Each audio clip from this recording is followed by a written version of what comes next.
Imagine standing in the middle of an ancient battlefield. The air is thick with smoke and dust. The ground shakes beneath thousands of marching feet. And ahead of you, an enemy that outnumbers you two, maybe 3 to 1. How do you win a battle you shouldn't be able to win? Rome didn't conquer the known world because they had more men. They conquered it because they fought smart and ruthless. Their greatest weapon wasn't the sword, it was strategy. And today, we're revealing 5 of the craziest, most daring, and downright insane battle tactics that actually worked. These weren't just clever tricks. These were high-risk gambles, and if they failed, the Roman Empire could have crumbled.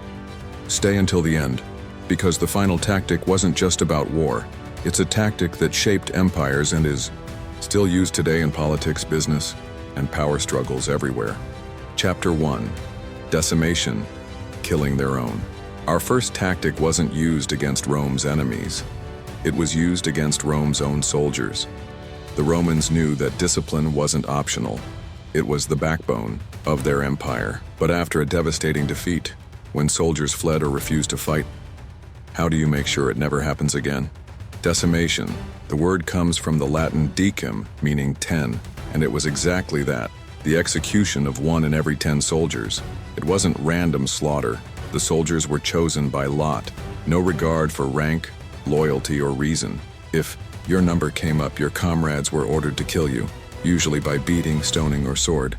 Imagine lining up with your fellow soldiers, looking into their eyes, knowing that 1 in 10 of you wouldn't survive the day, and the rest would have to carry out the sentence. Decimation was brutal. It risked destroying morale entirely. But the Romans believed that the fear of punishment was stronger than the fear of death. One of the most infamous cases was during the Spartacus rebellion. After Roman forces under Crassus suffered repeated defeats, he ordered decimation to force discipline back into the ranks.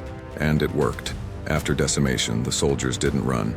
They fought, not because they wanted to, but because they knew that Rome itself would kill them if they didn't. Chapter 2. The Corvus, turning the sea into land battles. Rome was unmatched on land, but at sea, they were hopeless. During the First Punic War, they faced the mighty Carthaginian navy, faster, stronger, more experienced. Rome's answer wasn't to become better sailors, it was to turn the ocean into a battlefield they could win. Enter the Corvus. The Corvus was a massive wooden boarding bridge, fitted with an iron spike at the end. As enemy ships approached, Roman sailors dropped the Corvus onto the enemy deck, impaling it, and creating a walkway. Suddenly, naval battles became infantry battles. The Romans weren't better at sailing, but they were unbeatable at fighting hand-to-hand. There was a cost. The Corvus made their ships unstable and top-heavy, dangerous in rough seas. But when it worked, it was devastating. At the Battle of Mylae in 260 BC, the Corvus helped Rome capture over 50 Carthaginian ships. The enemy wasn't defeated by superior sailing. They were defeated by Roman discipline and ruthless adaptation.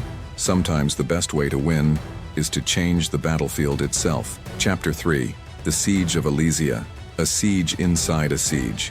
Some tactics are so bold, they sound insane. In 52 BC, Julius Caesar faced one of the most desperate battles of his career, the Siege of Alesia. He had surrounded the Gallic leader Vercingetorix, trapping him inside a fortified hilltop city.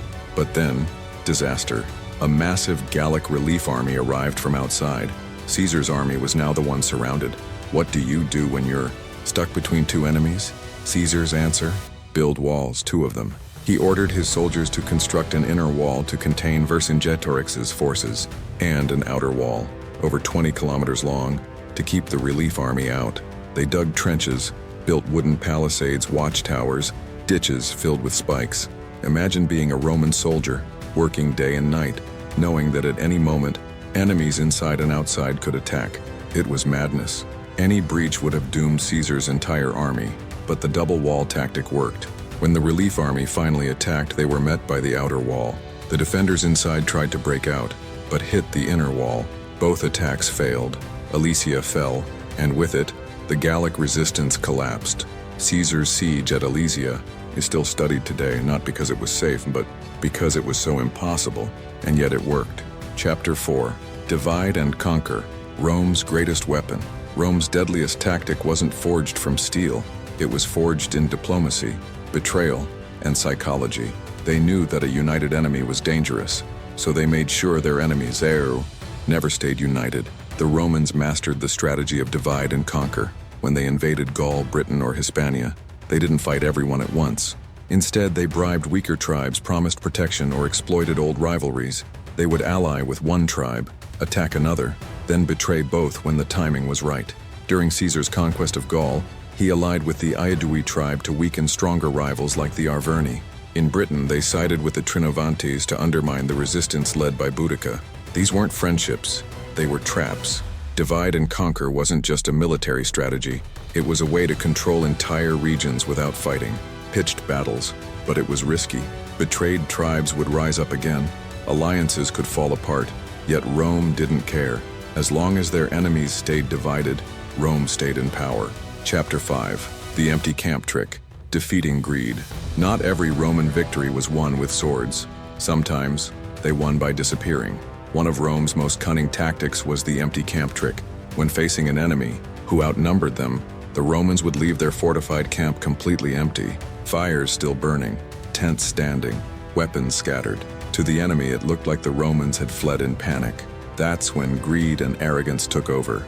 The enemy would rush in to loot, celebrate, or claim an easy victory. But the Romans were never gone.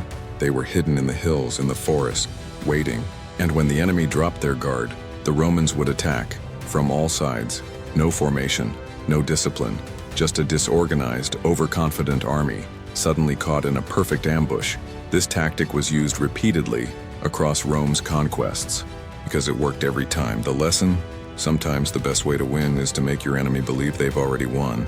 These weren't just battle tactics. They were acts of desperation, brilliance, and cold, calculated power. Rome didn't become an empire by fighting fair. They bent the rules. They used fear, deception, and strategy to win wars they shouldn't have won. But here's the question. Would you have survived in a Roman army that might kill you to keep you loyal? Let us know in the comments. And if you want to uncover more brutal tactics, forgotten battles, and the real stories behind history's greatest empire, subscribe to Glory to Rome. Because history isn't just a list of names and dates, it's the story of how power is earned and how blood pays the price.